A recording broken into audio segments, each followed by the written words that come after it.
Sahanam bhavatu, sahanam bhunaktu, saha viryam karavavahai, tejasvinavadhitamustu ma vivishavahai.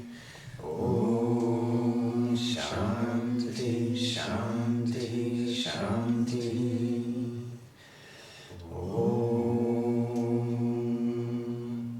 Purnamada, Purnamidam, Purnamudachyate, Purnasya Purnamadaya, Purnamevavashishyate. Om Shanti, Shanti, Shanti. Om Asato Ma Satgamaya, Tamaso Ma Jyotirgamaya, Mrityorma Gamaya. Om Shanti, Shanti, Shanti. Om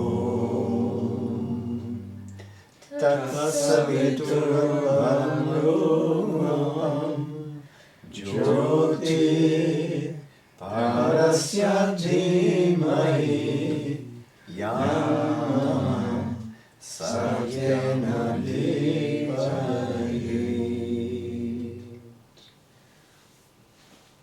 So we're continuing in the Upanishads tonight. We've come through the Brihad Aranyaka, the Isha, the Kena, the Kata.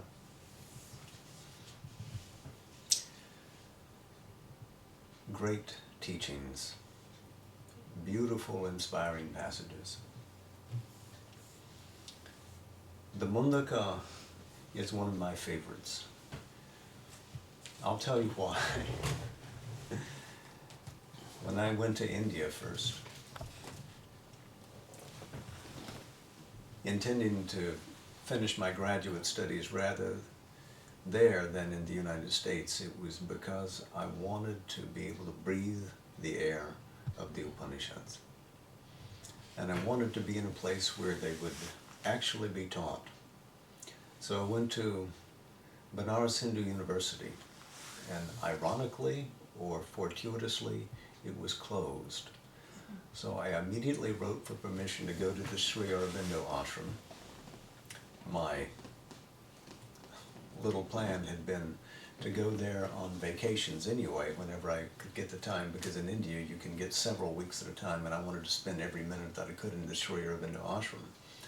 So suddenly, while school was postponed at BHU, I could write for permission to go down to the ashram. So I did. I got permission. I went there. I had introductions to some of the great intellectuals in the Sri Aurobindo ashram, K.D. Setna and Arundam Basu. But I had the God-given opportunity to meet M.P. Pandit. And I'll shorten this story because we only have a few minutes tonight. But he permitted me to come to the Satsangs in his house in the evening, which occurred at 6:30. And to my delight, he announced one evening that he was going to take up the study of the Mundaka Upanishad. And if you can imagine, Panditji kept a very simple place. It was a house where great tapasya had been done, not only by himself, but also by Sri T.V. Kapali Shastri, a great yogi in any tradition, and who had taught Madhav how to live, how to study, how to act in the world. And so there was a kind of tradition being built up there, reaching back to the age of the Tantras, back to the age of the Upanishads. Indeed, one of the best books that you can read as a study on the Upanishads is Kapali Shastriyar's Lights on the Upanishads. Madhav must have been an oceanic reservoir, because when he sat in the evening, you felt as if millenniums fell away, and you were sitting in the very presence of an Upanishadic sage in his forest hermitage. And as he began to speak, truth after truth after truth rolled out. It was wonderful, because it was timeless. It might have been in the 20th century, but this is the teaching whispered from the Guru to the Shishya over millenniums. And very casually, without ceremony, just so.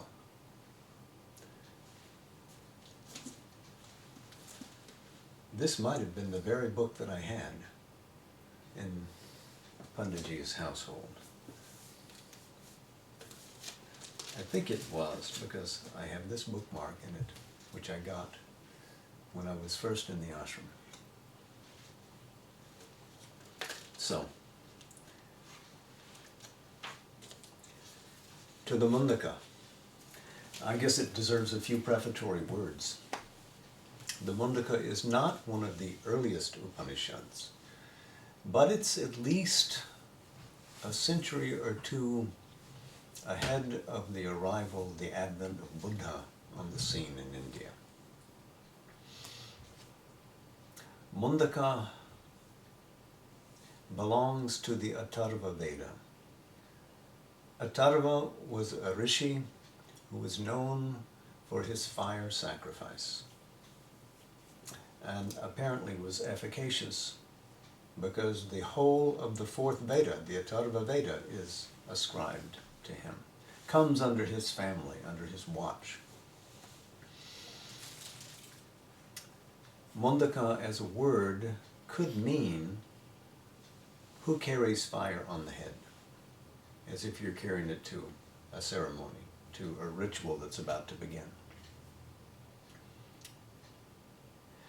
More likely, it means one whose head has been shaved. So the shaved one. Illustrating and suggesting to some that there was a tradition of renunciation taking hold of the Indian mind by this year, when this came into being. So many want to see the beginnings of the sannyasa tradition in the Mundaka Upanishad. Really, the sannyasa tradition, which renounces self and family and hearth and home. Let us see how true that is. The opening verses give us a kind of lineage of how these great teachings come to earth. Brahma, first of the gods, was born, the creator of all. In an earlier time, he would have been called Prajapati. You remember when we studied the Veda? But now, he's known as Brahma, the world's protector. He, to Atharvan, his eldest son, declared the God knowledge in which all sciences have their foundation. So the first, the most important science is Brahma Vidya, the science of the Brahman. This God knowledge by Brahman declared to Atharvan, Atharvan of old declared to Angir. He to Satyavaha, the Bharadwaja, told it. The Bharadwaja to Angiras, both the higher and the lower knowledge. So Shaunaka, the great house lord, came to Angiras in the due course of things as a disciple and asked, Lord, by knowing what does all this that is become known? This is a question that we've heard before. This we heard in the Brihadaranyaka Upanishad also. To him, Angiras spoke, twofold is the knowledge that must be known, of which the knowers of the Brahman tell, the higher, para, and the lower knowledge, apara, of which the lower, the Rig Veda, the Yajur Veda, the Sama Veda, and the Atharva Veda. Chanting, ritual, grammar, etymological interpretation, prosody, astronomy. And then the higher, by which is known the immutable. So what? He just said that all the Vedas, the bodies of knowledge gathered in these four great collections or samhitas, are the lower knowledge. But it's this lower knowledge that all of society has been built upon. The conduct of the ritual, the offering of the sacrifice, establishes and brings into being the harmonious process of the world. But this is the lower knowledge. Knowing how to bring the world into creation, knowing how to establish prosperity and life upon earth, this is the lower knowledge? Yes. That, the invisible, that, the unseizable, without connections, without hue, without eye or ear, that which is without hands or feet, eternal, pervasive, which is in all things, and impalpable, you cannot touch it, which is imperishable, you cannot kill it, you cannot bring it into being, that which is the womb, the yoni of creatures, sages behold everywhere. This thing that you can't see can be seen everywhere by the sages whose inner eye has been opened.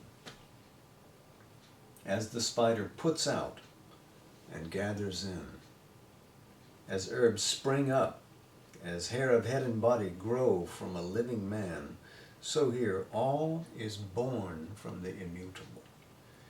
Brahman grows by his energy at work, and then from him is matter born, and out of matter, prana, life, and mind, manas, and truth, satya, and the worlds, and in works, immortality. So through doing works in the world, one secures immortality? Is this renunciation? Is this sannyasa? On the contrary, this is celebrating the universe as the place where Brahman lives. But not to the surface view, to the deep view. The Rishi sees this, who is omniscient, who is all-wise, whose energy is made of knowledge. From him is born this, that is Brahman here. This nama, rupa, name and form, this matter. This is that, the truth of things. Works which the sages saw in the mantras, manifoldly extended. Do your works religiously with one passion for the truth, and this is your road to the heaven of good deeds. The heaven of good deeds?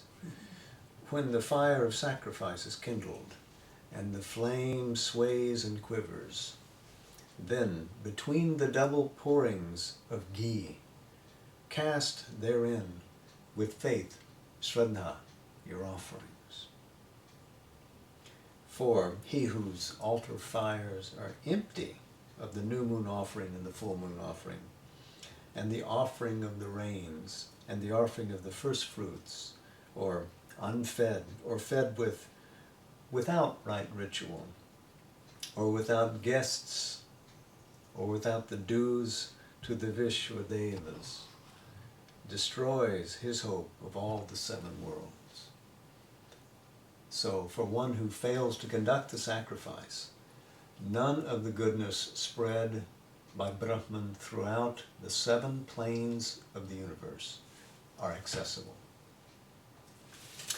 He goes on.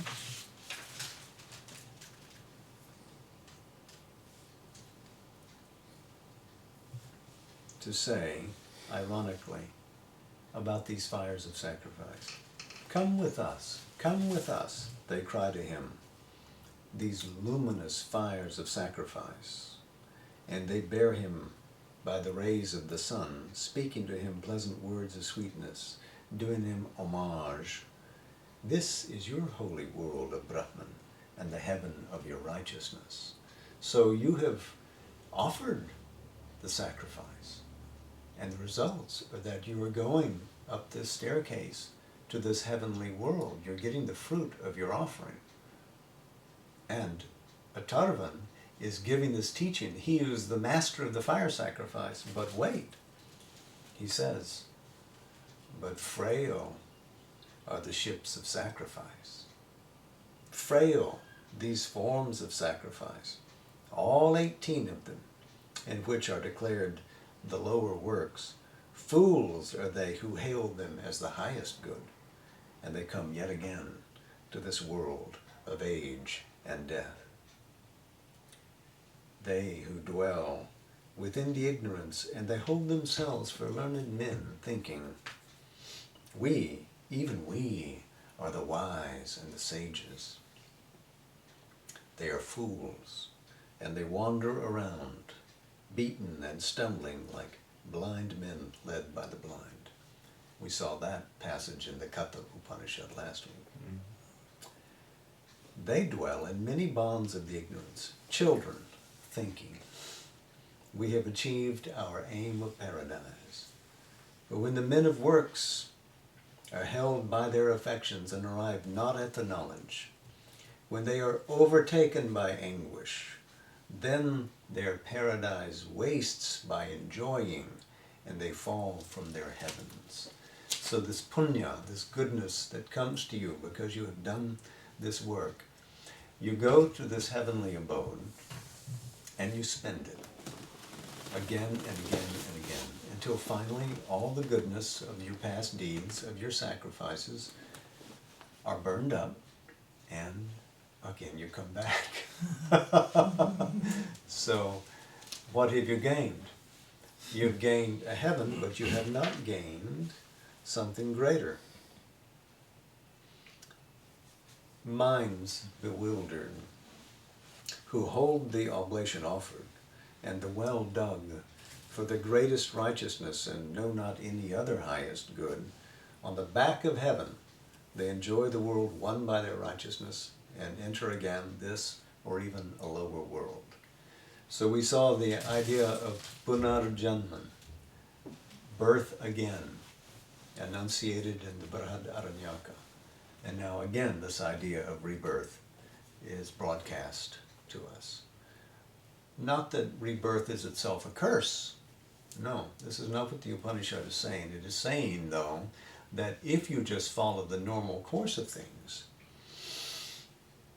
you enjoy the desert of your good work, you suffer the demerit of your bad, and you just stay on the wheel. That's all. But there's a greater knowledge that you can get to. Why? Because Brahman is everywhere, and the secret is buried in things. But they, he says, who in the forest, in other words, come to me, the guru in the forest, follow after faith and self-discipline, shraddha and tapas, calm and full of knowledge, shanta, vijnana, living upon alms, cast from them the dust of their passions, and through the gate of the sun. Remember what the sun represents in the Veda? That golden sphere of truth beyond the manifest triple world that we inhabit? Through the gate of the sun, They pass on there where is the immortal, the spirit, the self, undecaying, imperishable. So the seeker of the Brahman, having put to the test the worlds piled up by works, arrives at world distaste, for not by work done is reached he who is uncreated. For the knowledge of that, let him approach fuel in hand, a guru, one who is learned in the Veda and is devoted to contemplation of the Brahman. So he has the lower knowledge and he has the higher knowledge. He has studied the Veda. He knows how those ships of sacrifice are built that take you to that heaven. He knows how the bricks are constructed that bring this world into being, but he knows the greater truth beyond as well. Not one or the other, but both and. To him, because he has taken entire refuge with him, with a heart tranquilized and a spirit at peace, that man of knowledge declares in its principles the science of the Brahman, Brahma Vidya, by which one comes to know the Atman, the true, the real. And then we begin the second section. He's given you the first glimpse. Now he says, this is that, the truth of things. As from one high kindled fire, thousands of different sparks are born, and all have the same form of fire. So, O fair sun, from the immutable, manifold becomings are born, and even into that they depart. So, there is this central fire that throws out sparks. This Brahman, which is immutable and transcendent, throws out these sparks, which are defined. They're individual. They fly out into space. They fly out into relative darkness. But they are brought back. Don't just stay out and fall and are extinguished. They come back into the fire again and again. So journey after journey is made. That fire is the soul force in the individual. So we've seen the Upanishad affirm the universe. We've seen the Upanishad call us beyond the universe to the transcendent, and now it is saying from that transcendent, you are born. You come into the world. In fact, all becomings that are becomings come from this great fire. So, what is obvious is that we're all connected. We all share the same birthright. One is as good as another. One grows, one lags behind. It's up to the individual, isn't it? But none is superior in essence to any other. In essence, all are the same. So, he, the divine, this formless spirit, is the outward and the inward and the unborn. So he's all this manifest universe that glitters and glows. He's all the psychological worlds inside us, and he is that unborn thing of which our spark is a representation, and which we are also. That is what is transcendent. Transcends because it's beyond the measure of space, it's beyond the measure of time. This is the supreme, beyond the immutable. So life and mind and senses are born from him. The sky and the wind, the light, the waters, the earth, upholding all that is. And then here's a wonderful verse. It'll be expanded upon in the Bhagavad Gita, which we'll be turning to quite soon. Fire is the head of him, and his eyes are the sun and moon. The quarters, his organs of hearing, and the revealed Vedas are his voice. Air is his breath. The universe is his heart. Earth lies at his feet. He is the inner self in all beings. Now that idea of the Vishwarupa, of the universal form of the divine has found its way into Indian art over the decades, and you can see here this blue body of Vishnu. His right eye is the sun, his left eye is the moon, and the quarters are his organs of hearing, the Vedas are his voice, the air is his breath. Let me show this to our friends who are with us on Zoom. See if they can see it for a moment too.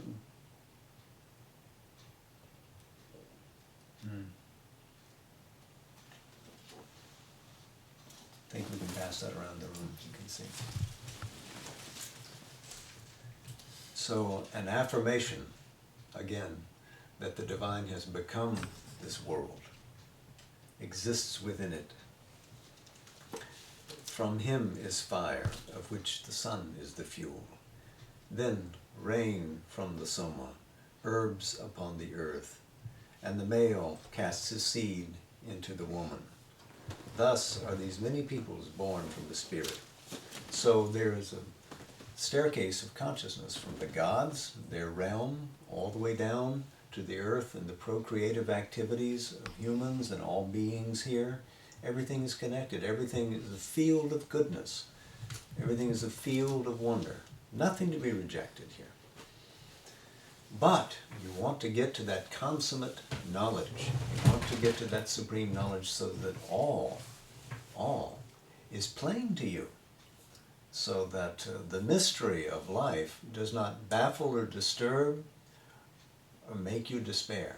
Rather, you can take true, full enjoyment in it. From him, the hymns of the Rig Veda. See, back again.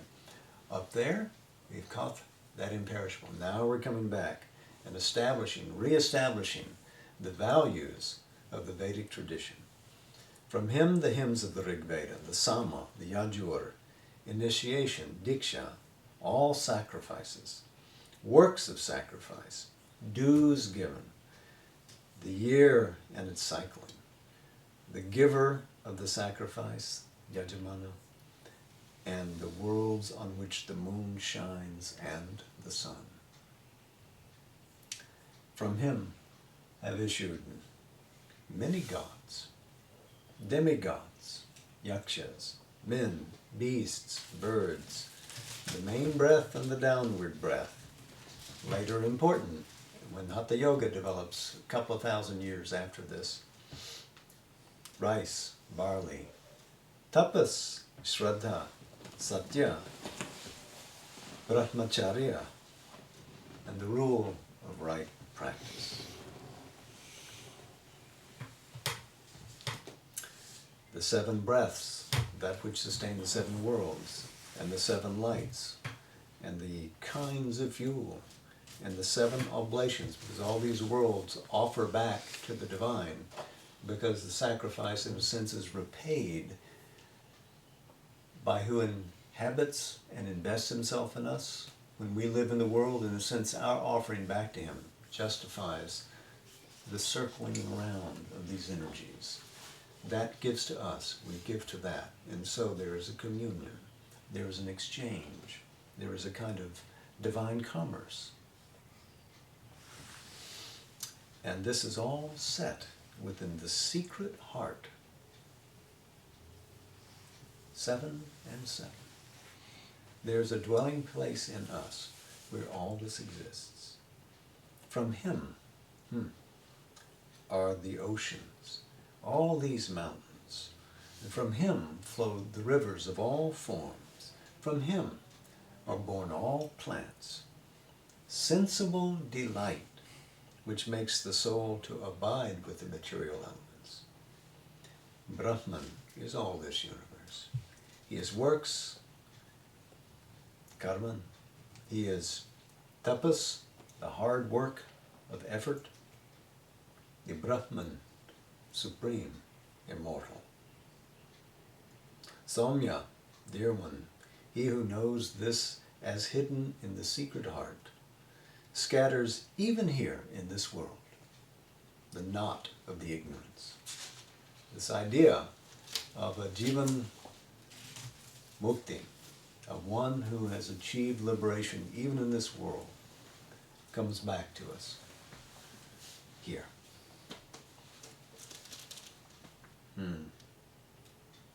And so he continues right on. That chapter ends, the next chapter begins with the same point. Manifested, it is here set close within, moving in the secret heart. This is the mighty foundation, and into it is consigned all that moves, all that breathes and sees. This is that great foundation here. Know it as the is and is not, the supremely desirable, greatest, most high, beyond the knowledge of creatures. That which is luminous, but smaller than the atoms, that in which are set the worlds and their peoples, because it's that great and vast. That is this. It is Brahman, immutable. Life is that. It is speech and mind. That is this, the true and real. It is that which is immortal. It is into that that you must pierce, samya. Into that penetrate. The verb here is vidhi. It means both to penetrate, as a pin would go into a pound of butter. It also means to know. So you've got to penetrate that with your being, with your conscious being, and understand it through identity. You can't know it as an object. It's not something external. You can't understand it as you would understand with the sense mind. You can, in a sense, stand under it by becoming that, and thus understand it. Here's one of the great passages in the Mundaka. Take up this great bow of the Upanishad, that mighty weapon, Maha Astram. Set to it an arrow sharpened by adoration, by meditation. Draw the bow with a heart devoted to that contemplation. Penetrate into that as into a target, even into the immutable. Om is the bow. So he's told you what to do, and now he's telling you more specifically how to do it. Use Om as the bow, your soul as the arrow, and that, Brahman, is spoken of as the target, Lakshya. That must be pierced with an unfaltering aim. One must be absorbed into that, as an arrow is lost in its target. Om. We'll come to Om shortly. Om begins every mantra. Om begins the universe. And the universe begins with a divine mantra. Om. Where the nerves are brought together like the spokes in the nave of a chariot wheel. This is he that moves within. There is he manifoldly born. Meditate on the self as Om, and happy be your passage to the other shore beyond the darkness. The omniscient, the all-wise, whose is this might and majesty upon the earth? Is this self enthroned in the divine city of the Brahman, in his ethereal heaven, Vyoma? That is the vast world of the supramental. A mental being, leader of the life and body, has set a heart in matter. In matter, he has taken his firm foundation. By its knowing, the wise see everywhere around them that which shines in its effulgence, a shape of bliss and immortal.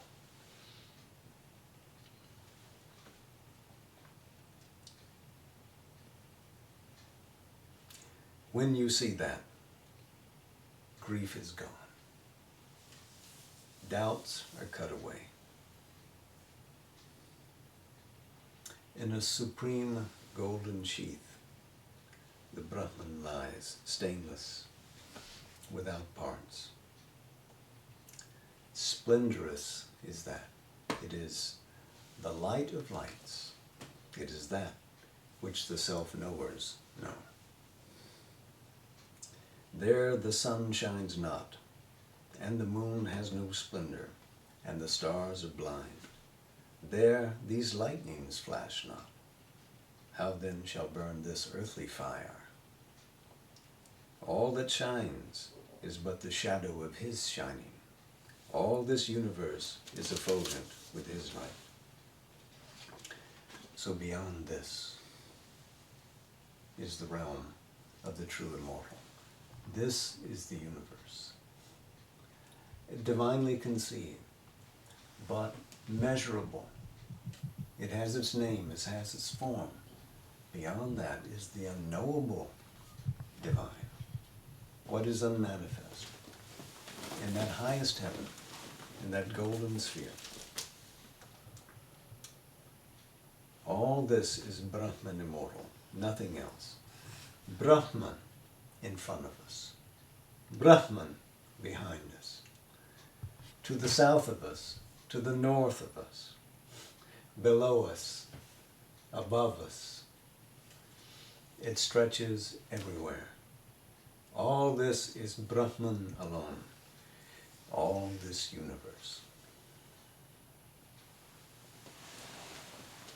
You may think that we're going slowly, but we've come to one of the great passages again in the Mundaka, which is akin to what we see in the Katha, and which will again appear before us in the Bhagavad Gita. And it comes from the Rig Veda. It's one of the great images in spiritual literature.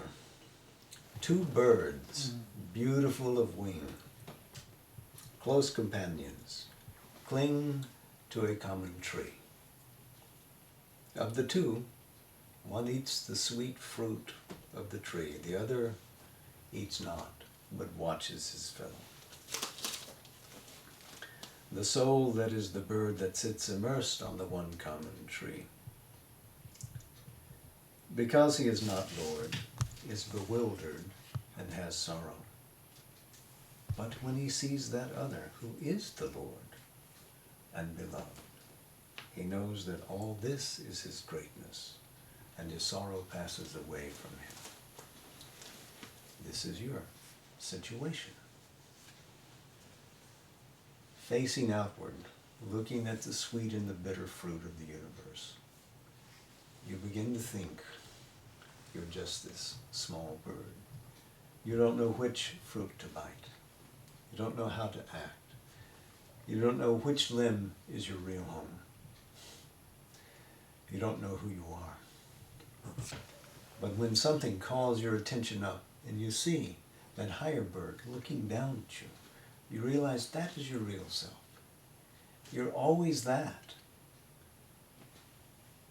Unmanifest, watching, superior to all that occurs in the world.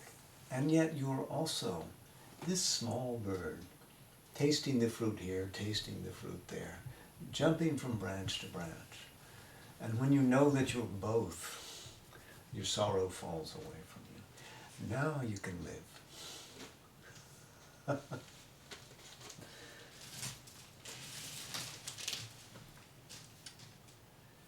When a seer sees the golden hued, the Maker, the Lord, the Spirit who is the source of Brahman, then he becomes the knower and shakes from his wings, bird-like, sin and virtue. Pure of all stain, he reaches the supreme identity. We need virtue as we move unenlightened through the world. If we don't have ethics to guide us, we live the life of a less enlightened beast. But there comes that point where the greater knowledge calls us beyond the world of virtue. beyond the right and the wrong, performing the ritual just so, making sure we have the Vedic bricks lined up correctly, making sure we offer in the right season, etc., because that is not the ultimate truth.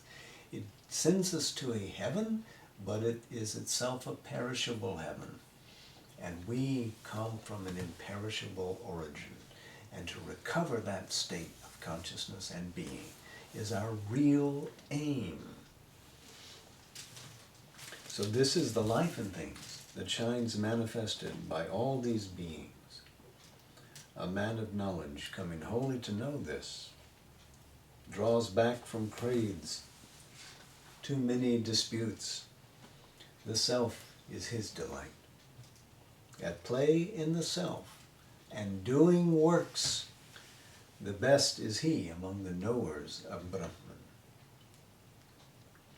So, the self can always be won by truth,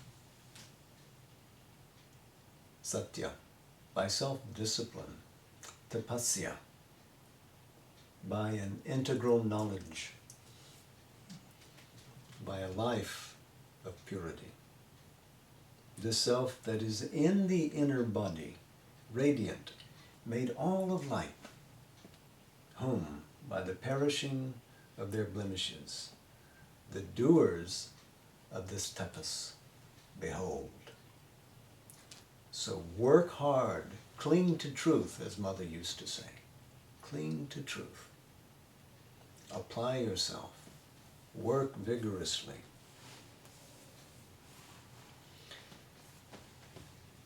Satyam eva jayate. Anritam. In other words, verily, it is truth that conquers, and not disordering falsehood. Truth wins. Be true. By truth was stretched out the path of the journey of the gods. In other words, what they are doing in the world is to establish truth here, in the universe, in the manifest universe, by which the sages, winning their desire, ascend, where the truth has its supreme abode. So, affirm the world. Work hard in the world with your consciousness fired by that bow of a great Upanishad. Om. And arrive at that target. The Mundaka says, vast is that, divine, its form unthinkable. It shines out subtler than the subtle, very far and farther than farness. It is here close to us. For those who have vision, it is even here in this world. It is here, hidden in the secret heart. Eye cannot seize, speech cannot grasp, nor these other Godheads can lay hold on him. Not by austerity can he be held, nor by works. Work hard, practice austerity, it's not enough. Only when the inner being is purified by a glad serenity of knowledge, then indeed, meditating, one beholds the Spirit, indivisible, like we saw in the Katha Upanishad, a kindred verse. This self is subtle and has to be known by a mind in which the life force has made its fivefold entry. In other words, you have got to become master of your life energies, and you have to fuel the bodily life into the mind stuff and make it all integrated, make it all of a whole piece. All the conscious heart of creatures is shot through and inwoven with the currents of the life force, and only when it is purified can this self manifest its power. So it is not by discarding the body, discarding the life force that we gain access to that. It is by leading all of it to the fullest expression, to the finest state, that we achieve it. Whatever world the man whose inner being is purified sheds the light of his mind upon, and whatsoever desires he cherishes, that world he takes by conquest, and those desires, too. Then let whosoever seeks for success and well-being approach with homage a self-knower.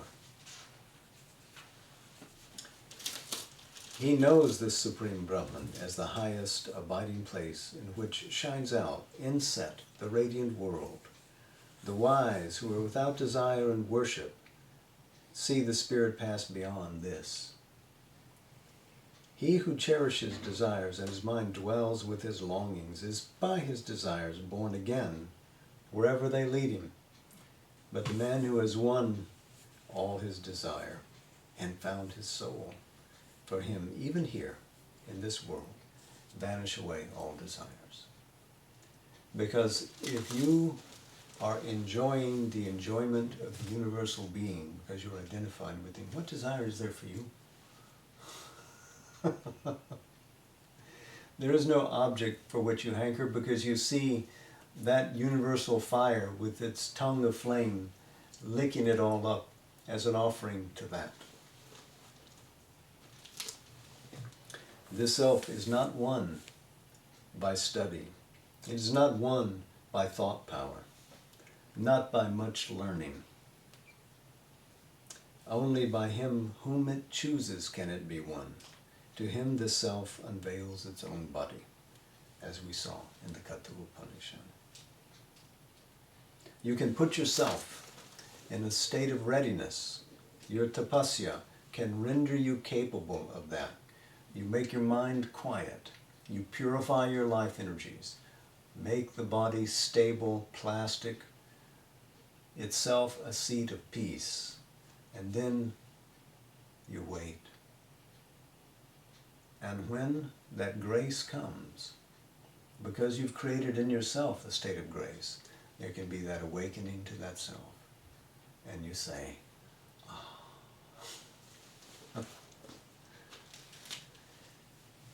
and the self cannot be won by any who is without strength.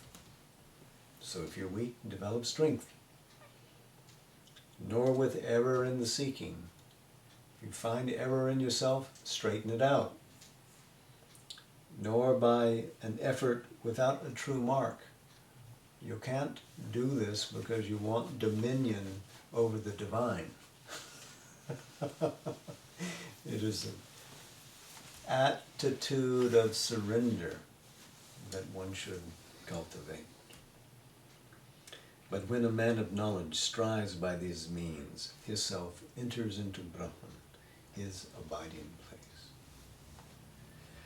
Attaining to him, seers glad with fullness of knowledge, perfected in the self, all passions cast from them, tranquilized, these, the wise, come to the all-pervading from every side, and uniting themselves with him, enter utterly the all. These tapasvins who have made sure of the aim of the whole knowledge of Vedanta, the inner being purified by the yoga of renunciation, sannyasa, in other words, renouncing the small self for the great self. Again, saying yes to the universe, yes to life, doing all the works. What is being renounced is the ego and its claim. Because it is a practice of yoga, and yoga here means of restraint. All in the hour of their last end, passing beyond death, are released into the worlds of the Brahman. So if it is immortality that you're seeking, it is this that takes you there. If what you want is not to be bound by the limits of death and life and death, and to know only the outer surface of the universe, but you want to live for the Supreme Being itself, this is the manner by which you get there. All the parts return to their foundations, and all the all the gods pass into their proper godheads. Works, the self of knowledge, all become one in the supreme and imperishable. In other words, the constituent parts of our being go back into their normal places. Your little life is merged in the great oceanic prana. Your little mind is spread wide in that vast sky of the mind. Your physical body becomes one with the earth again.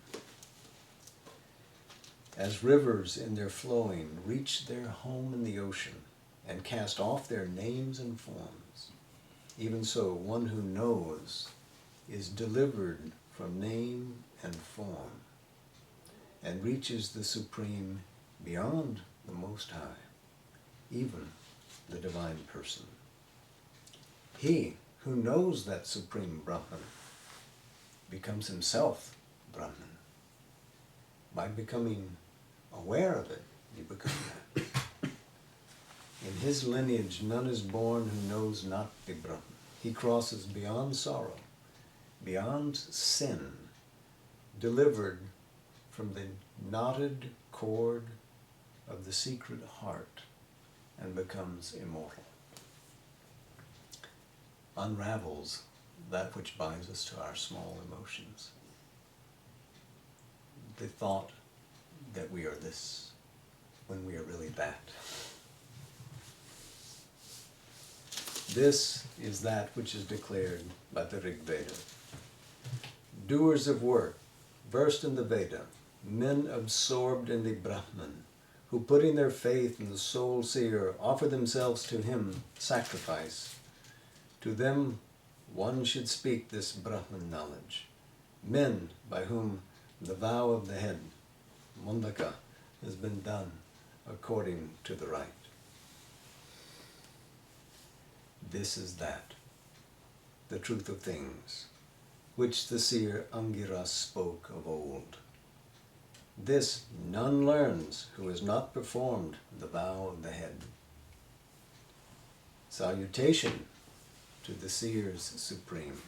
Salutation to the seers supreme.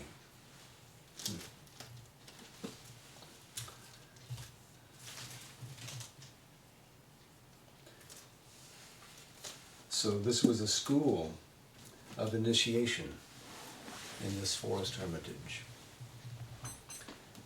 It seemed as if it would be the place you would go to learn about how the sacrificial fire works, but it took the seeker beyond the sacrificial fire. So have you energy for another couple of, I think we've already run our hour, haven't we?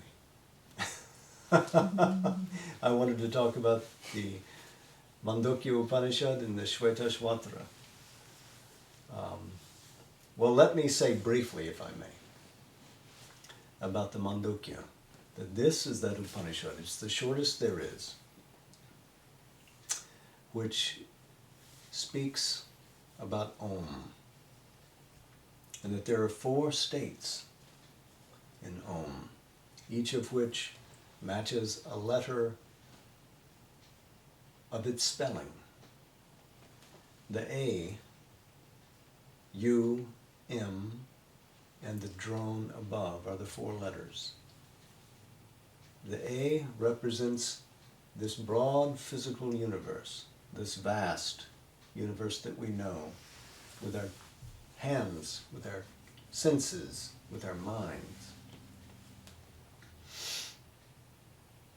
There is another universe above that, represented by the letter U, and that is the world of the dream, of the conceptive consciousness of the divine, who dreams the world into being, which manifests in this body. But above that is a higher world, represented by the letter M. And this M is a world of dreamless sleep. It is the consciousness of the self, which is beyond cognition, which is beyond form, of which this creative dream consciousness is a manifestation, which itself manifests in the world. A-U-M. But there is a fourth, a Turiya, which is beyond the timeless, beyond that silent knowledge. And it is inexpressible and undefinable, and includes all these states: the dreamless, the dream, and the waking. All these are states of its being. The Mundaka does not declare that the world is unreal, but it declares that there is a supreme, which is unnameable, ungraspable. If I could have a word about the Shvetashvatara, the last two Upanishads that we looked at, the Mundaka and the Mandukya, are both belong to the Atharva Veda. The Shvetashvatara, which means the whitest of horses. In other words, the purest of life energies. He has completely conquered the galloping life energy to become a sage. The Shvetashvatara Upanishad is the Upanishad which begins to speak quite definitely of a Maheshwara, of one who is Shiva. And Shiva is a word that means auspicious. It's a word that means kindly. It also refers to that deity who, in mythology, they see sitting on the highest heights of the Himalayas. So that deity is the one who is entombed. So it is the only of the great Upanishads which speaks directly of a personal divine. The others make reference to Godheads here and there, but when they speak about that experience which leads one beyond death into immortality, beyond pain and suffering into delight and bliss, that is determined as only Brahman, a neutral, which is beyond either gender, which is impossible to capture in a form. So I'm sorry we didn't have time to get into that more. It would have been a great thing to do. And maybe we'll have an occasion where we can. We have had to skip through so many of the great chapters and incidents that occur throughout the Upanishads. I think it might be worth having a night somewhere in the middle of a week sometime where we just talk about the stories of the Upanishads. Those that we didn't describe before, we can describe then. So these Upanishads that we've looked at, we can see, place great emphasis on the lifting up of the human soul to a state of immortality by identifying it with the universal spirit. And this spirit is not merely universal, it is also transcendent. We can see every step of the way that it affirms that here in the secret place of the heart there is an immortal being, and that is you. If you look abroad into the world, all the creatures of the world, the birds with their feathers, the gods in their heavens, all this is the manifestation of Brahman. And yet that Brahman cannot be captured by any of this. It's also beyond. We've seen the big picture in the Isha Upanishad, expressing that all this world is for the habitation of the divine. We've seen the Kena Upanishad say, look at your mind as it quests for knowledge. What does it know? Does it get to the seer behind what is seen, the thinker behind what is thought? Does it get to that Brahman? We've seen in the Katha that Nachiketas is led to a knowledge of his own immortality, of how the world is constructed, and then beyond that, into the immortality of Brahman, of the divine. We've just seen tonight in the Mundaka, the self-same thing enunciated. We have seen that also. And what we've touched upon in the Mandukya, in the Shvetashvatra. So, the Upanishads each stress a different kind of teaching, and they arrive at this truth in different ways. They don't all have the same methods. The different vidyas enunciated in the Brihad Aranyaka or the Chandogya are distinct from those that we find in the Mundaka. But they all lead to this reality of Brahman. And what is that? We must determine with great focus. We must make that our supreme aim of life. This is a different aim of life than we saw in the Veda. So we've moved from one goal of life in the origination of the Rig Vedic society to a maturation and in a way a deepening of Indian spiritual tradition when we reach the Upanishad. And next week we'll move into, or somewhat into, the teaching of the Bhagavad Gita. So, any questions? Have I worn you out? I have a question of semantics there. I hate to ask this question after all that, because it just seems to be everything is, so broad. This is a small question on a detail that you've been mentioning through tonight. I want to just came up, so I thought I'd ask it. When you've spoken of rishis, sages, and seers, are they interchangeable? You anticipate a future talk, because what I want to do is to describe with some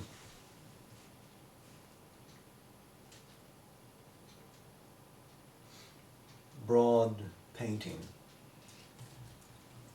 how the seers of the Rig Veda were different from the sages in the Upanishads.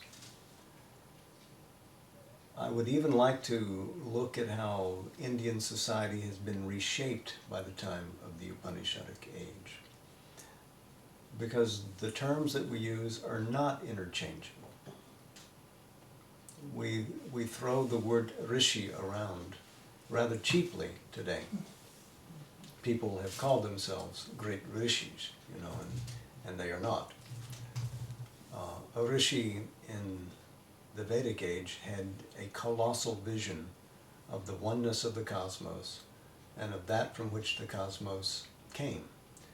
But their concern was not how to conduct people to that highest vision, but how to order their life here upon earth so that they could live richly and in harmony with the gods and their purposes.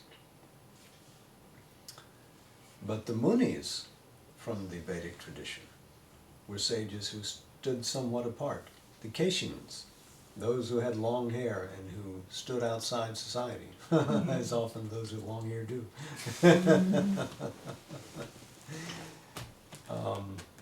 were regarded with great respect, but also a little alarm by the people in the cities.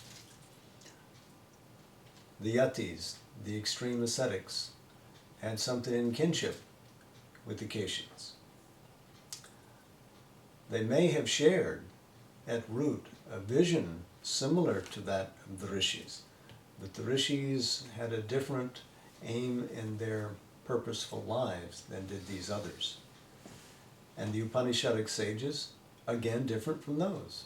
But we need to talk about spiritual life as practiced in an age which was beginning to see more and more asceticism arise, and how that differed from the life-affirming earlier spirituality, original to India. So we'll try to get to all of that, if it's of interest to you. We have a tight schedule, as you can see, all the way till the beginning of August, so we could wind up having to do that kind of a talk in a meeting midweek. But it's Sri Aurobindo's yoga has always been to me, and correct me if I'm wrong, about spiritualizing the world we are living now, where we are now. Bring to that. Mm-hmm. I agree, and I think it's completely in harmony with what Krishna intended to do in his teaching to Arjuna in the Bhagavad Gita, and what we have seen many of the sages in the Upanishads communicate to their disciples, and what the Rig Veda wanted to achieve. So there's a continuum going all the way through that, yes, you must affirm life, but you must first affirm your spiritual nature. If you don't get that, then you become, a spoke in the wheel. And that's being somewhere. That's not nothing, but it's... You get my point. Yeah.